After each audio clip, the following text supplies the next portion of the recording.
Day 5. The boy hasn't eaten in 120 hours.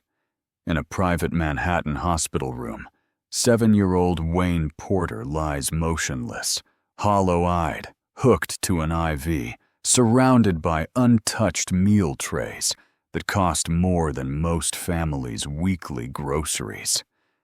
Albert Porter, the billionaire CEO who built an empire by eliminating inefficiency, sits powerless beside his son's bed. The same man who controls a billion-dollar company can't make a child eat a single grape. The doctors have warned him. One more day without food, and they're looking at permanent organ damage. Maybe worse. Albert has tried everything money can buy: child psychologists, pediatric specialists, therapists who charge $1,000 an hour. Yet nothing works. What happened next? I need you to see it for yourself. Before we continue, hit subscribe, like this video, and tell me in the comments where in the world you're watching from. I believe this story found you for a reason. 5 days ago, he fired his son's nanny for wasting time reading fairy tales. He called it inefficiency. Wayne called it love. And when Hannah left, so did his son's will to live. It started with a storybook and 15 minutes Albert couldn't afford to waste. 5 days earlier, Albert Porter arrived home at 4:47 p.m., 13 minutes earlier than scheduled. His meeting with the Singapore investors had wrapped up faster than anticipated, a rare victory in an afternoon of back-to-back conferences. The penthouse was supposed to be silent at this hour. According to the color-coded schedule posted in the kitchen, Wayne should be completing Mandarin language modules with noise-canceling headphones. Educational enrichment time. 45 minutes of focused learning before transitioning to physical development activities at 5:30. Instead, Albert heard laughter.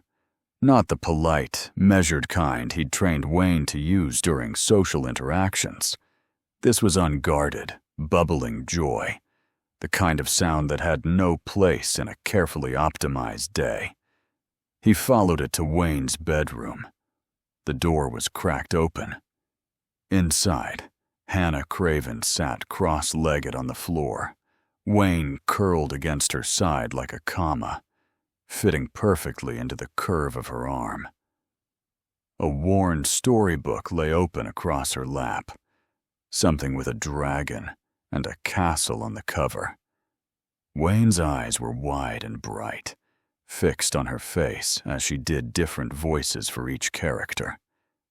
The schedule board on Wayne's wall showed they were 31 minutes behind. Albert pushed the door open. "This is educational enrichment time." Hannah's head snapped up, her smile faltering. Wayne's body went rigid. "Mr. Porter," Hannah said, gently closing the book. "You're home early." "Where are the language modules?" His voice was ice. "He finished them early," Hannah said, standing carefully. "So I thought, you're not paid to think." Albert cut her off, each word precise as a scalpel. "You're paid to execute the schedule. If he finishes early, you move to supplementary materials. We discussed this." Wayne's small voice interrupted. "But Daddy, I like the stories." "Stories are for bedtime, Wayne. This is inefficiency." Albert didn't look at his son. His eyes stayed locked on Hannah. "This is the 3rd time this month I've found you deviating from the program." "He's 7 years old," Hannah said softly. He needs structure, discipline, a foundation for excellence." Albert pulled out his phone. "I'm calling security. Pack your things. I need someone who can follow simple instructions." The color drained from Hannah's face. "Mr. Porter, please. There's nothing to explain. You've demonstrated a fundamental inability to execute basic responsibilities." He was already texting HR. Termination effective immediately. "Albert." Hannah never used his first name. Her voice cracked. "Please don't do this in front of Wayne." But Albert had already turned toward the door. "Security will escort you out. You have 20 minutes. Behind him, he heard Hannah's knees hit the floor as she crouched to Wayne's level. "Sweetheart," she whispered, and Albert paused despite himself. "I have to go now." Wayne said nothing. When Albert glanced back, his son sat frozen, clutching a small stuffed bear, something Hannah had given him. Another policy violation. Hannah's hands trembled as she cupped Wayne's face. Her eyes were bright with tears she fought not to shed. "You are so loved. Do you hear me? You're the bravest, kindest, most wonderful boy I've ever known." "Hannah," Wayne's voice was barely audible. "Be brave, sweetheart." She pressed a kiss to his forehead, quick and desperate. "I love you." Then she stood, walked past Albert without meeting his eyes, and disappeared down the hallway. Wayne didn't cry, didn't scream, didn't protest.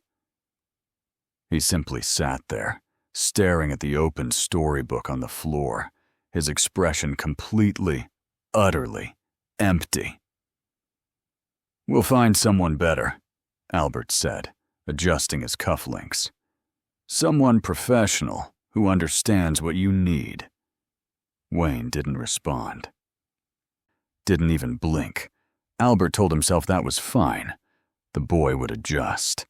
Children were resilient. By tomorrow, he'd forget Hannah ever existed. He was wrong. By tomorrow, Wayne stopped eating. And 5 days later, Albert sat in a hospital room, watching his son fade away, finally understanding what he'd destroyed. That evening, Albert hired a replacement through the agency's emergency placement service. Margaret Thorne arrived at 7 p.m. with impeccable credentials, a master's degree in early childhood development, and 15 years with high net worth families. At 6:30 p.m., she presented Wayne's meal: grilled salmon with precisely measured portions of steamed broccoli and quinoa arranged in color-coded sections. Nutritionally optimized, perfect execution of Albert's dietary plan. Wayne sat in his usual chair, hands folded in his lap, staring at the plate like it was a foreign object. "Eat your dinner, Wayne," Albert said, without looking up from his phone. He was reading an email about the Tokyo expansion. Wayne didn't move. "It's salmon tonight, Wayne," Margaret said gently. "Your favorite protein, nothing." Wayne's eyes remained fixed on the plate, but his hands didn't reach for the fork. Albert looked up. "Wayne, dinner. Now." Wayne's small hand moved, not toward the fork, but to the edge of the plate. He pushed it away, ceramic scraping against mahogany. "Wayne," Albert's voice sharpened. "This is unacceptable behavior." His son said nothing, didn't look at him, just sat there with his hands in his lap. "No dessert if you don't finish. Those are the rules." Wayne slid off his chair and walked out. His footsteps were nearly silent. The door to his bedroom clicked shut. Margaret looked at Albert. "Shall I bring the meal to his room? Sometimes a change of environment?" "No. He's testing boundaries. Hannah was too permissive, and now he thinks he can manipulate his way out of structure. Ignore it." He'll eat when he's hungry enough. But the next morning, Wayne's breakfast sat untouched. Organic oatmeal with blueberries, prepared exactly to specification, going cold in its bowl. Albert found Wayne in his room, still in pajamas, sitting on his bed with the stuffed bear clutched to his chest, the one Hannah had given him. "Wayne, this is unacceptable." Albert checked his watch. "You have piano in 40 minutes. You need proper nutrition before cognitive tasks." Wayne stared at the wall. "Look at me when I'm speaking to you." Nothing. Albert felt the first flutter of concern. He crushed it immediately. "Fine. Go hungry. You'll learn that actions have consequences." He left for the office, telling himself this was a lesson in discipline. By lunch, Wayne would be begging for food. But when Albert returned that evening, 48 hours since Hannah's departure, Margaret met him at the door with barely concealed anxiety. "Mr. Porter, Wayne hasn't eaten anything. I'm concerned." "Don't be." Albert moved past her. "He's throwing a tantrum. The moment we give in, we lose all authority." He opened Wayne's door. Wayne sat in exactly the same position as that morning. Same spot. Same bear. His eyes had the same 1,000-yard stare Albert had seen once before, years ago, when Wayne's mother died. The look of a child retreating somewhere adults couldn't follow. "Wayne, you haven't eaten in 24 hours. This stops now." No response. "I'm going to count to 3. 1. Wayne's fingers tightened on the bear. 2. Nothing. 3. Wayne didn't move, didn't speak, but something in his eyes changed. A light going out, a door closing. "Sir," Margaret said behind him, "perhaps we should consult a pediatrician." "He's manipulating us," Albert snapped, though his voice lacked its earlier certainty. "Children don't starve themselves. He'll eat when he's hungry." "In my experience, when a child exhibits this level of continue with the schedule, he'll break before we do." Albert walked out, closing the door firmly. But that night, he found himself standing in the hallway at 2 a.m., listening. No crying, no calling out. Just silence. And somehow, that was worse. Inside, Wayne lay curled on his side, the bear pressed to his chest. His eyes were open in the darkness. Tears slid silently down his cheeks, but he made no sound. He didn't call for his father. He called for no one, because the one person who'd always come when he needed her was gone. And somewhere deep in his 7-year-old mind, Wayne had made a decision. If the world could take away the only person who truly loved him, then he would take himself away from the world. One refused meal at a time. By day 3, Albert admitted he needed help. Not because Wayne's silence worried him, but because the optics were problematic. His assistant had fielded calls from the piano teacher, the swim coach, and Wayne's academy, all wondering why he'd missed sessions. Albert made calls. Within hours, his penthouse became a revolving door of the city's most expensive child development experts. Dr. Reeves arrived first, a Montessori specialist, with a briefcase full of organic, child-friendly meals designed to engage the senses and inspire natural appetite.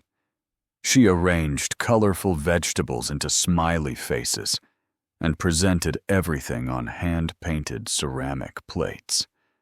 Wayne sat at the table and stared through the food like it didn't exist. "Wayne," Dr. Reeves said softly, "these are dragon carrots. They give you fire-breathing power. Would you like to try one?" Nothing. After 20 minutes, she pulled Albert aside. "Mr. Porter, there's no physical aversion here. This is emotional. Has something traumatic happened recently?" "Nothing beyond normal household staff changes," Albert said curtly. "Perhaps your methods aren't as effective as advertised."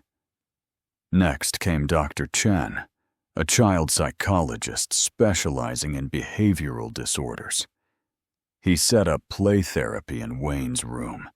Dolls, blocks, art supplies, all designed to help children express what they couldn't verbalize. Wayne sat on his bed, clutching his bear, watching with the detached interest of someone observing paint dry. "Wayne, would you like to build something with me? Or draw a picture?" Silence.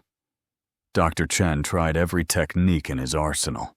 After an hour, he emerged looking unsettled. "Mr. Porter, this is profound grief response. He's mourning something, or someone. Has anyone close to him left recently?" Albert's jaw tightened. "We recently replaced our nanny. A necessary personnel decision." Dr. Chen's expression shifted, understanding mixed with pity. "I see. Mr. Porter, children understand loss better than we give them credit. Thank you for your time. My assistant will process your payment." The parade continued. A pediatric nutritionist with fun smoothies, a developmental therapist with sensory toys, a childhood trauma specialist who lasted 15 minutes. Each said the same thing. "There's no physical issue. This is emotional." Albert fired them all for incompetence. By evening, his assistant Marcus approached carefully. "Sir, there's been a call." "Not now. I have the Singapore deal to finalize." "It's about Wayne, sir. Miss Hannah called. She's worried about him not eating, and she wanted to know if—" "No." The word came out like a gunshot. "Sir, perhaps if we just— Hannah is the problem, not the solution. She created this dependency, this weakness. Bringing her back would only validate his manipulation. With respect, sir, he's 7 years old. That will be all, Marcus." Marcus left, but his words lingered. That night, Albert stood in Wayne's doorway again. 3 days without food. Wayne's face had lost its fullness, his eyes seeming larger in his thinning face. Albert sat on the edge of the bed, something he couldn't remember doing since Wayne was a toddler. "Wayne, what do you want? Name it. Anything. New toys, a trip somewhere, your own puppy." For the first time in 3 days, Wayne's eyes moved. They found Albert's face. "I want Hannah," Wayne whispered, his voice like dried leaves. Something in Albert's chest constricted. He pushed it down. "Anyone but her. She failed you, Wayne. She didn't follow the rules. I need her." "No, you need structure, discipline, a proper education." "I need Hannah. Please, Daddy." The word Daddy hit Albert like a physical blow. Wayne never called him that anymore. It had been Father for 2 years, ever since Albert implemented the formality protocols. Albert stood abruptly. "She's not coming back. The sooner you accept that, the sooner we can move forward." Wayne stared at him for a long moment. Then, slowly, he turned his face to the wall. Albert waited for something. Tears, argument, anything. But Wayne simply closed his eyes. Wayne! Nothing. Albert left the room, closing the door with more force than necessary. He told himself this was still manipulation, that Wayne would break by morning.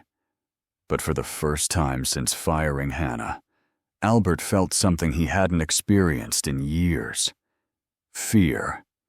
Real, cold, bone-deep fear that he'd made a mistake he didn't know how to fix. Day 4 began with a sound Albert would hear in nightmares for the rest of his life. The soft thud of a small body hitting the floor. Margaret's scream brought him running. He found her kneeling beside Wayne in the hallway, the boy's limbs splayed at unnatural angles, his lips tinged blue. "Call 911!" Albert barked, dropping to his knees. Wayne's skin felt cold, paper thin. The ambulance arrived in 8 minutes. The ride to the hospital took 12. Albert counted every second, watching the paramedic work. Dehydration, hypoglycemia, possible cardiac stress. At the private hospital, they rushed Wayne into emergency. IV fluids, monitoring equipment, doctors moving with controlled urgency that made Albert's blood run cold. He was relegated to the waiting room. Dr. Solis found him 2 hours later. Young, competent, her eyes holding no sympathy for wealthy men who let their children starve. "Mr. Porter, your son is stable. We've got him on IV fluids and monitoring his vitals. When can he come home?" "That depends. He's been without nutrition for 96 hours, another 24, and we're looking at organ damage, potentially permanent." The words hit like physical blows.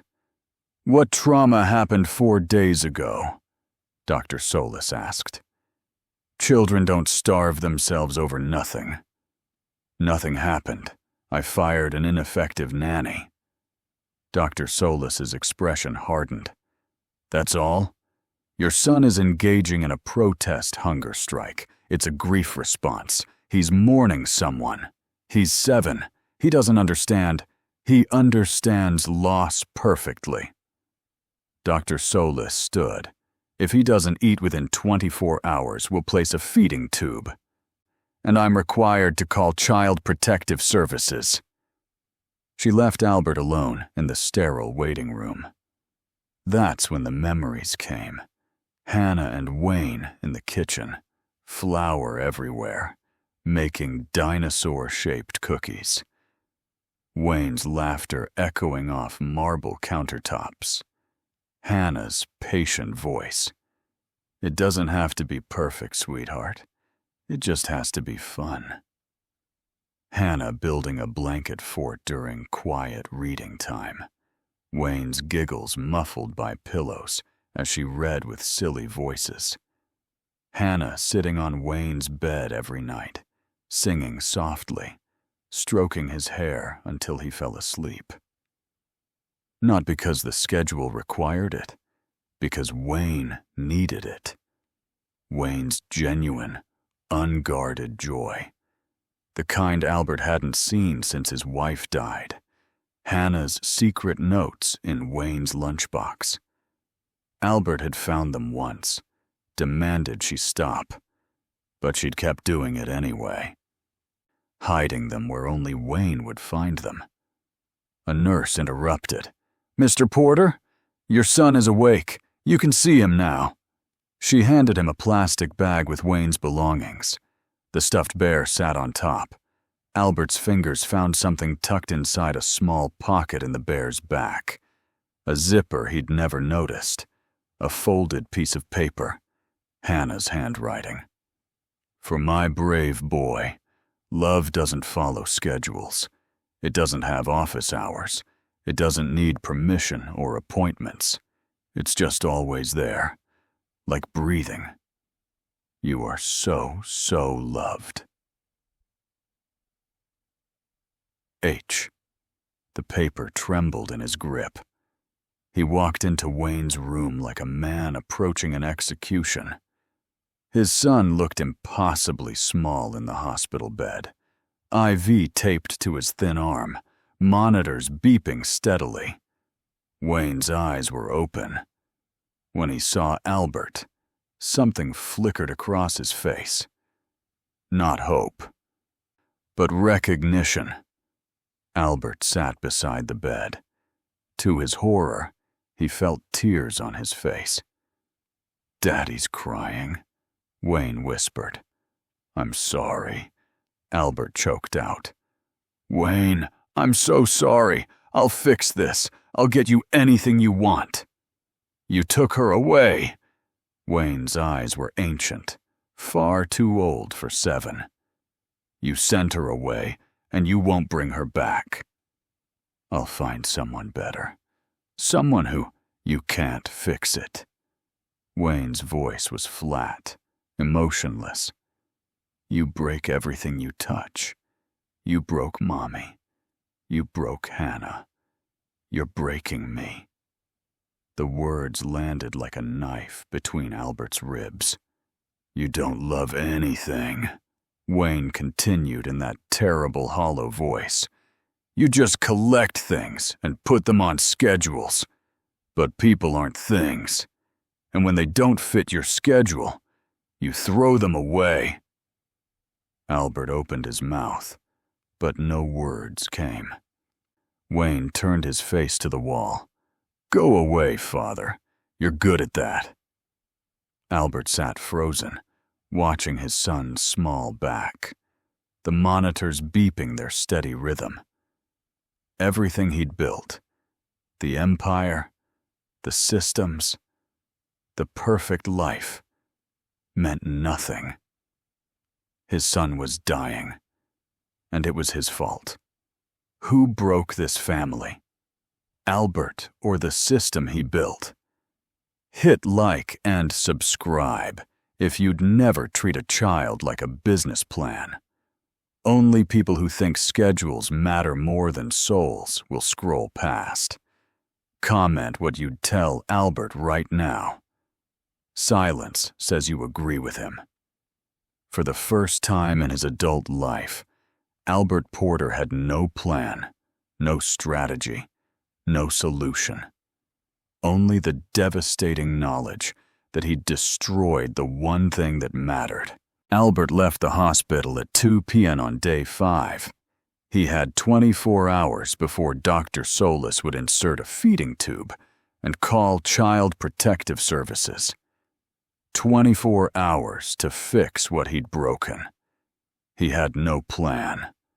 For the first time in his carefully optimized life, he was operating on pure desperation. Marcus had Hannah's emergency contact information in the personnel files. Her sister's address in Queens, a neighborhood Albert had never set foot in, where his billion-dollar empire meant nothing. The Bentley looked obscene pulling up to the modest apartment building. Cracked sidewalks, laundry hanging from fire escapes, children playing in a courtyard with chalk-drawn hopscotch squares. Neighbors stopped to stare as Albert stepped out in his $5,000 suit. He climbed 3 flights of stairs. The elevator was broken, and stood before apartment 3C. His hand raised to knock. He could hear voices inside. Female. One of them was Hannah. He knocked. The door opened a crack. A woman in her 30s peered out, her eyes narrowing when she recognized him. Hannah's sister. The family resemblance was clear. "You've got some nerve showing up here. I need to speak with Hannah. Please, it's about Wayne." "Wayne!" Her voice dripped contempt. "Now you care about Wayne?" You didn't care when you fired the only person who loved him. You didn't care when he's in the hospital." The words came out raw. "He hasn't eaten in 5 days. He's dying." The sister's expression flickered. Shock. Then something harder. "And let me guess. Now that you need something, you come running. You people are all the same. Fire us when it's convenient. Beg us back when— Sarah." Hannah's voice came from inside the apartment, quiet but firm. "Let him in." Sarah stepped back reluctantly, opening the door wider. The apartment was tiny. Everything Albert's penthouse wasn't. Warm, lived in, full of photographs and mismatched furniture. Hannah sat on a worn couch, her eyes red-rimmed, a tissue clutched in her hand. She looked devastated. Broken. Albert had done that. "Hannah." His voice cracked on her name. "Please, come back. Name your price. Whatever you want." Hannah's laugh was bitter, hollow. "My price? You think this is about money? Then what? What do you want?" She stood slowly, her hands trembling. "I want you to understand what you did. But you can't, can you? Because to you, I was just staff. Replaceable. A line item in your budget. That's not— You fired me like I was nothing." Her voice rose, years of swallowed anger finally breaking free. "You treated what Wayne and I had, what we built together over 6 months, like it was nothing. Like love could be scheduled and optimized and replaced with someone more efficient." "I was wrong," Albert said desperately. "I see that now. I was— Do you?" Hannah stepped closer, her eyes blazing. "Do you see it? Or do you just see that your plan failed and now you need me to clean up the mess?" Albert opened his mouth, then closed it. She was right. Even now, part of him was calculating. If he could just get her back to the hospital, Wayne would eat. The crisis would pass. Everything would return to normal. But normal was what had nearly killed his son. "I don't know," he admitted, the words like pulling teeth. "I don't know what I see anymore. I thought I was giving him everything. Structure, excellence, the best of everything. Except yourself," Hannah said quietly. The words hit harder than Wayne's had. "He doesn't need the best nanny," Hannah continued, tears streaming down her face. "He needs his father. He needed you to cut his food and read him stories and tuck him in at night. But you delegated all of it. You delegated love." Albert's legs felt weak. He sat heavily in a chair without being invited. "I can't do this," he whispered. "I don't know how to be what he needs." "Then learn." Hannah wiped her eyes. "But I won't come back just to watch you break him again. I won't be a band-aid for your failures. What do you want from me?" Hannah looked at him for a long moment.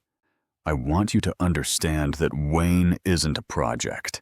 He's a child. Your child.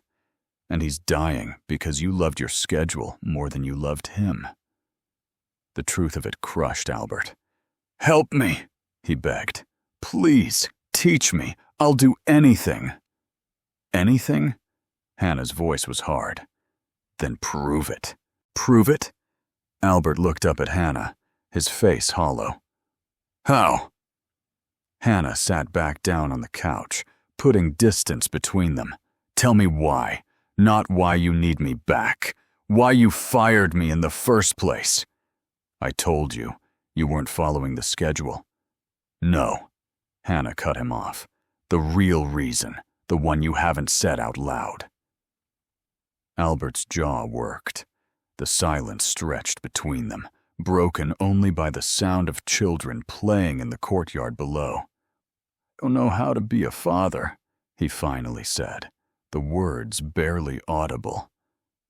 Hannah waited. "My father." Albert's hands clenched on his knees. "He measured everything. Love came in grade points and athletic achievements. A- wasn't good enough.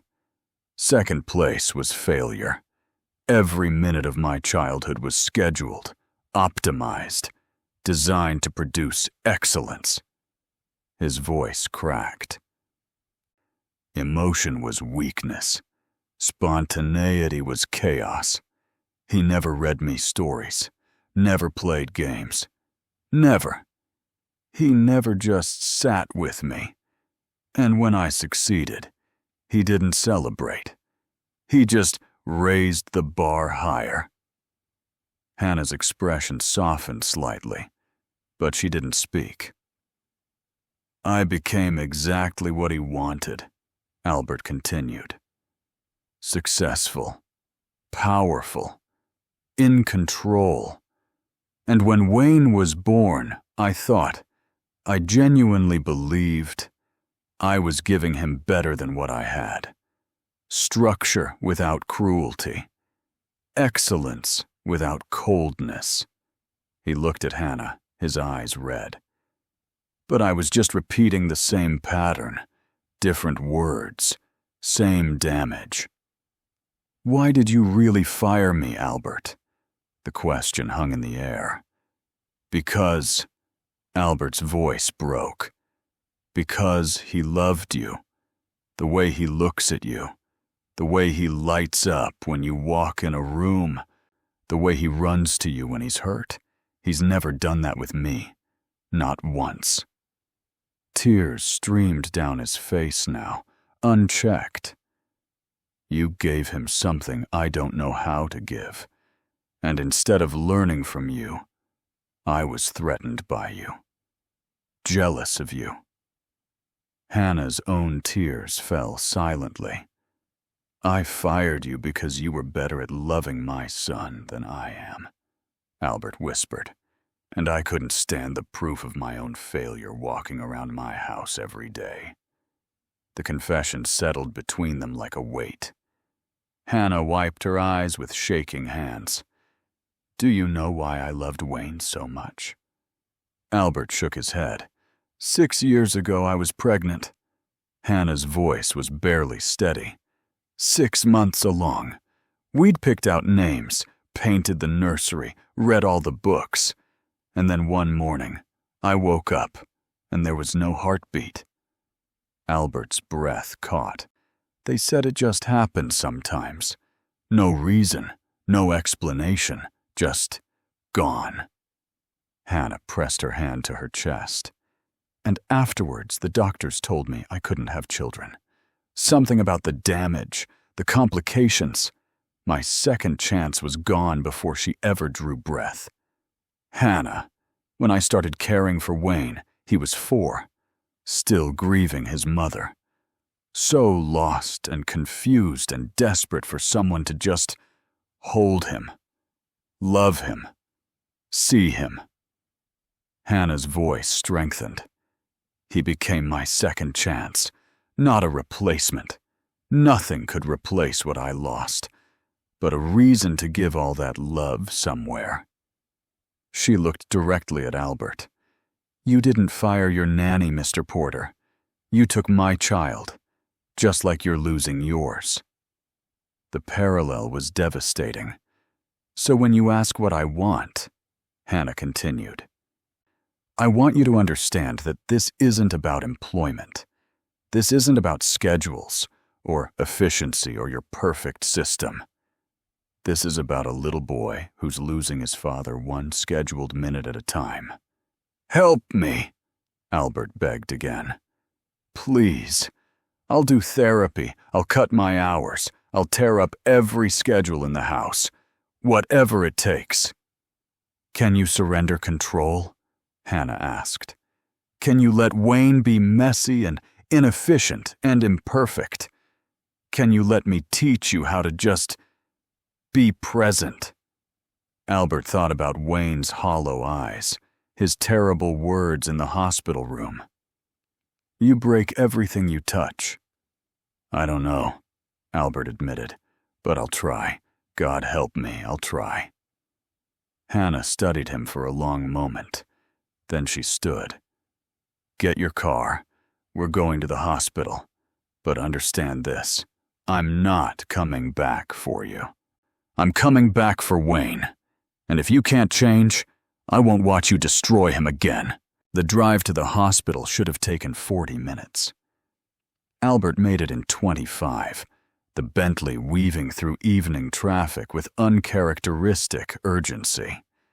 Hannah sat in the passenger seat, her hands folded in her lap, staring out the window. The silence wasn't comfortable, but it wasn't hostile either. It was the silence of two people standing on the edge of something that would either save a child or destroy what was left of him. If I come back, Hannah said finally, her voice cutting through the hum of the engine, things have to change. Really change. Not just for a week, until the crisis passes. Albert's hands tightened on the steering wheel. What do you want? I'm not coming back as an employee. Hannah turned to face him. I won't be someone you can fire when I don't fit your schedule. If I do this, I'm Wayne's co-parent. Equal authority, equal say in his life. Albert opened his mouth to protest. Co-parent implied a partnership that went far beyond employer-employee. But Hannah held up her hand. You commit to therapy. Real therapy. Not one session to check a box. Weekly. For as long as it takes. I can arrange. You reduce your work hours. Wayne needs to see you. Not at bedtime when he's already asleep. During the day. During meals. During the messy, inconvenient moments. Albert's jaw clenched. I have a company to run. Investors who depend on... Then run it! Hannah's voice was steel. Without me. Without Wayne. Because I will not watch you destroy him with good intentions and an optimization plan. The words hit like a slap. That schedule you're so proud of, it gets destroyed. All of it. Wayne gets to be a child. Messy. Inefficient. Imperfect. He gets to play and waste time and fall behind on Mandarin modules because he'd rather build a blanket fort. Hannah, I cannot be dismissed without Wayne's input, she continued, her voice breaking slightly. You don't get to take me away from him again just because I don't follow your rules. He gets a voice. His feelings matter.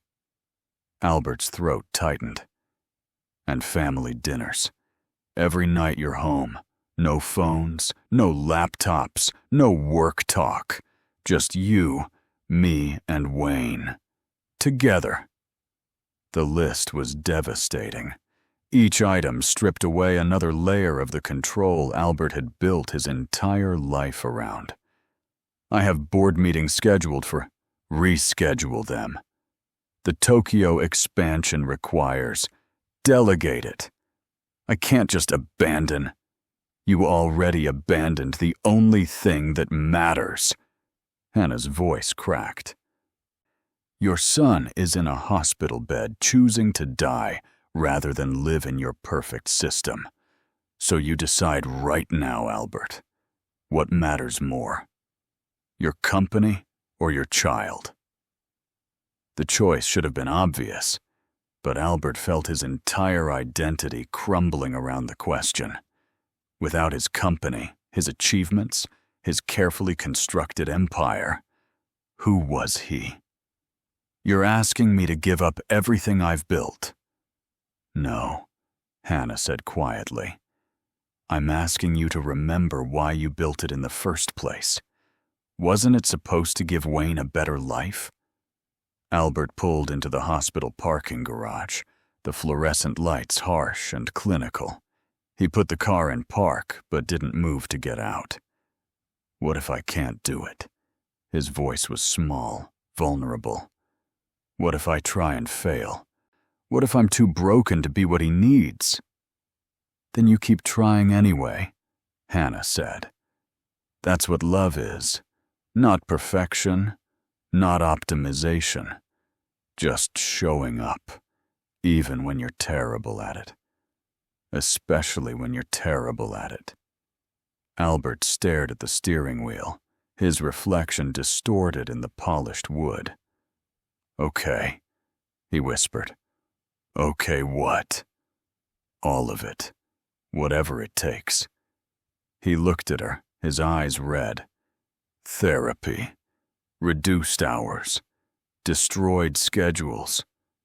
Co-parent. All of it. Just please, help me not lose him. Hannah studied his face for a long moment. This is a trial, Albert. I need to see real change before I come back permanently. One slip back into old patterns.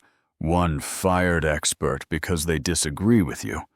One schedule that puts efficiency over childhood. And I'm gone. For good. I understand. Do you? Because this isn't a business negotiation. There's no performance review in 6 months. This is Wayne's life. And if you can't surrender control, you'll lose him forever. The weight of it settled over Albert like a shroud. What do I say to him? Albert asked quietly. When we walk in there, what do I say? The truth, Hannah said, opening her car door. That you were wrong. That you're scared. That you don't know how to do this, but you're going to try. What if he doesn't forgive me? Hannah paused, one foot out of the car. Then you keep showing up anyway. You keep trying. You keep proving that you've changed. That's what parents do. They walked through the sliding doors together, two people bound by a broken child, carrying the weight of all their failures toward one last chance at redemption. The elevator ride to the 4th floor felt endless. Hannah stood with her arms wrapped around herself, her face pale. Albert watched the numbers climb, each floor bringing them closer to a moment that would either save Wayne or break them all. Wayne's room was at the end of the hall, room 447. Hannah paused at the door, her hand on the handle. Let me go in first. Albert nodded, stepping back. For once, he understood he wasn't the one Wayne needed to see first. Hannah pushed open the door. Wayne lay in the hospital bed, his small body barely making a dent in the mattress. The IV line snaked from his arm to the bag hanging beside him. His eyes were fixed on the television, but he wasn't really watching, just existing. Then he saw her. His eyes widened, his lips parted. Hannah. His voice was a broken whisper. Hi, sweetheart. Hannah's voice cracked as she moved toward the bed. Wayne's face crumpled. He reached for her with both arms, the IV line pulling taut. Hannah climbed carefully onto the bed, gathering him into her arms. Wayne buried his face against her shoulder. He didn't cry. He didn't speak. He just held on, like she was the only solid thing in a world spinning out of control. Hannah stroked his hair, whispering soft reassurances. From the doorway, Albert watched. The outsider. The one who'd broken this and didn't know how to fix it. After a long moment, Hannah looked up and met his eyes. She gave a small nod. Albert stepped into the room on shaking legs. Wayne's head turned. When he saw his father, his expression shuddered. That terrible, empty look Albert had seen too many times. "Wayne," Hannah said softly, "your daddy made some mistakes. Big ones. But he loves you, and he's going to do better." Wayne stared at Albert. "Do you promise?" Albert crossed to the bed and dropped to his knees, eye level with his son. Tears streamed down his face. "I promise," he whispered. "Wayne, I'm so sorry. I forgot what mattered. I forgot that you're not a project or a schedule. You're my son, and I forgot how to be your father." "You forgot me," Wayne said, his small voice cutting deeper than any knife. "Never again." Albert's voice broke. "I swear to you, never again." Wayne studied his face. "Will you stay? Both of you?" Hannah and Albert's eyes met over Wayne's head. An unspoken agreement. A fragile alliance built on shared purpose. "Yes," Hannah said. "Both of us," Albert added. Wayne's shoulders relaxed slightly. Still too thin, still too pale. But something in his eyes shifted. Not forgiveness, too soon for that, but maybe hope. Hannah reached for the cup of broth on the bedside table. Chicken. Warm. Simple. "Just one sip," she said gently. "For me?" Wayne looked at the cup, then at Hannah, then at Albert. For a terrible moment, Albert thought he would refuse again. Then Wayne's lips touched the rim. He took a small sip. The relief that flooded Albert was so intense he had to grip the bed rail. Wayne took another sip, then another. Down the hall, a nurse quietly alerted Dr. Solis. Medical staff watched from the doorway as Wayne drank half the cup. "That's good, sweetheart," Hannah murmured. "That's so good." Wayne set down the cup and looked at Albert. "Will you read to me, like Hannah does?" The request was so unexpected, Albert couldn't speak. I don't know any stories," he finally managed. Hannah reached into her bag and pulled out the worn book, the same one from 5 days ago. The dragon and the castle. "Learn," she said, handing it to him. Albert took the book with trembling hands. He opened to the first page, the word swimming. "Once upon a time," he began, his voice uncertain, stumbling over simple phrases like a man learning a foreign language. Hannah helped him with the voices. Wayne watched them both, his eyes growing heavy. By the time Albert reached the end, Wayne was asleep, his head on Hannah's shoulder, his hand clutching Albert's fingers. 3 hands intertwined. 3 broken people finding their way towards something that might, eventually, look like family. Wayne came home from the hospital 3 days later. He was still thin, still fragile, but eating small meals throughout the day. Hannah moved into the guest suite. Albert cleared his calendar for 2 weeks. The penthouse felt different, quieter, but in a new way. Not the sterile silence of optimization, but the hushed, careful rebuilding of something broken. Albert's first therapy session was on a Tuesday. Dr. Brennan was in her 60s, with kind eyes and a no-nonsense demeanor that reminded him uncomfortably of his own mother. "Tell me about your father," she said. And Albert, for the first time in his life, did. Week 1 was awkward. Albert didn't know how to be home during the day. He'd catch himself reaching for his phone during meals, stopping only when he felt Hannah's eyes on him. Wayne watched him like a scientist observing an experiment, waiting to see if the results would hold. But slowly, day by day, something shifted. By week 3, the color-coded schedule board came down. Wayne helped Hannah replace it with his drawings. Messy, imperfect, beautiful. Albert attended every dinner.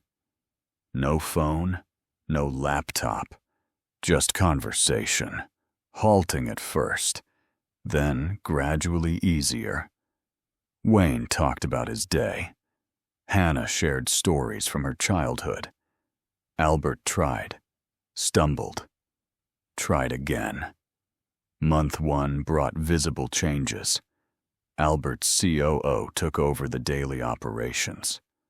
Board meetings were rescheduled.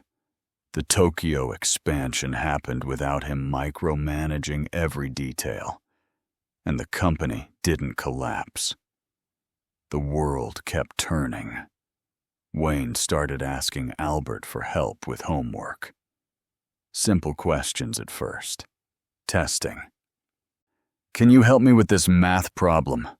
Then, later, will you come to my soccer practice? Albert went. He was terrible at soccer. He cheered too loud and didn't understand the rules. Wayne laughed. Genuine, unguarded laughter. And that sound was worth more than every deal Albert had ever closed. Hannah watched them with cautious optimism. She and Albert developed a partnership built on Wayne's needs. Respect first, then gradually something that looked like friendship. Sometimes, late at night after Wayne was asleep, they'd sit in the living room and talk. About Wayne, about their own childhoods, about the strange family they were building from broken pieces. Month 3 arrived faster than Albert expected. In his therapy session, Albert talked about breaking cycles. My father measured my worth in achievements. I'm teaching Wayne that his worth is inherent, just for existing, just for being mine. Dr. Brennan smiled. That's growth, Albert. Wayne's own therapist reported progress, too. When asked to draw his family, Wayne drew 3 figures holding hands. He labeled it, My Family. His teacher later told Hannah, I asked if these were his mommy and daddy. He said, It's my family. That's all that matters. Hannah cried when she heard that. Happy tears this time. Family movie nights became ritual. Popcorn everywhere. Blanket forts in the living room. Wayne teaching Albert how to play. Really play. Without structure or purpose. One evening, Albert found himself lying on the floor covered in cushions. Wayne giggling as he trapped his father in the fort, and realized he was laughing. Genuinely laughing. Not the practiced chuckle he used in board meetings, but real joy. Hannah watched from the doorway, her smile soft. Wayne's 8th birthday arrived on a Saturday. The penthouse was transformed. Balloons, streamers, a dozen kids running wild. The organized chaos would have sent the old Albert into a panic. This Albert joined a game of freeze tag and ended up covered in birthday cake. When it was time for the cake, Wayne stood on a chair to blow out the candles. Albert and Hannah stood on either side of him, their hands unconsciously finding each other. Wayne closed his eyes and made his wish. Then he whispered, just loud enough for them to hear, I want it to always be like this. Albert's throat tightened. His hand squeezed Hannah's. It will be, he promised. I promise. Hannah looked up at him, tears in her eyes. Promises mean something now.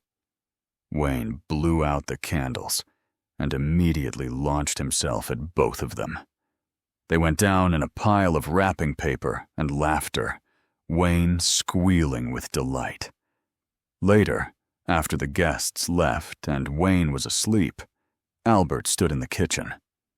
The old efficiency charts were in the recycling bin. In their place on the refrigerator was Wayne's drawing. My family. 3 stick figures holding hands. He'd spent years optimizing everything. Time, resources, outcomes. It took almost losing everything to learn the most inefficient truth of all. Love can't be scheduled. Childhood can't be programmed.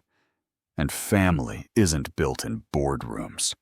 It's built in moments you can't plan, with people you can't replace, doing things that serve no purpose except joy. He'd been trying to raise the perfect son. He forgot to be an imperfect father. That was the only thing Wayne ever needed. If stories like this help you see what truly matters, I'd be honored if you subscribed. Together, we're building something more valuable than an audience. We're building awareness of what makes life worth living. Tomorrow, I'll be sharing a story about a billionaire whose twins refused to sleep until their maid sang a song that made him freeze. Thank you for being here. Thank you for caring. And most of all, thank you for showing up.